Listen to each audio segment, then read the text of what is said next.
कसै कसैको मुखभरि धेरै पिम्पल आएको होला अनि त्यही भएका कारणले यो पिम्पल हटाउनमा एकदमै काम लाग्ने हुन्छ। अनि पिम्पल हटाउनलाई के हुन्छ, काँडालाई निकालेर साथीहरू आजको प्लान्टको नाम रहेको छ सालमली। यसलाई नेपालीमा सिमल भनिन्छ। यसको ल्याटिन नेम चाहिँ सालमलिया मालाबारिका हो। यसको फ्यामिली नेम चाहिँ बम्बेसी फ्यामिलीमा पर्दछ। यसको कुल चाहिँ सालमली कुल, नेपालीमा सिमल भन्ने गरिन्छ। यसको पाकमा चाहिँ एकदम काँडा हुने हुन्छ, त्यही भएको कारणले यसको प्राय चाहिँ कण्ठ काठाय छ। अनि यसको अरू प्राय हेर्दाखेरि चिरजीविका, किन भन्दाखेरि यो एकदमै धेरै लामोसम्म बाँच्ने हुन्छ।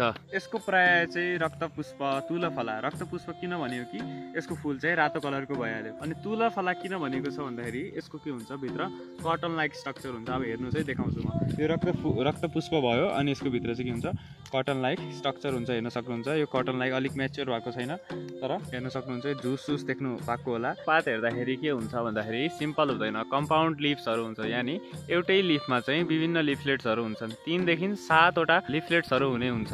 यसको मुख्य गरी निर्यासनित रेजिनको प्रयोग गरिने हुन्छ। यसको रसपञ्चको कुरा गर्दाखेरि यसको रस चाहिँ मधुर रस हुन्छ। गुण चाहिँ यसको लघु स्निग्ध र पिच्छिलो हुन्छ। यसको वीर्य चाहिँ शीत वीर्यको हुने हुन्छ र यसको विपाक चाहिँ मधुर विपाक हुन्छ। यसको दोषकर्म चाहिँ वात र पित्तलाई घटाउने हुन्छ। दौर्बल्य, जसको बल नाश भएको छ, यसले बलवर्धकको पनि काम गर्छ। यो रसायनको रूपमा पनि प्रयोग हुने हुन्छ।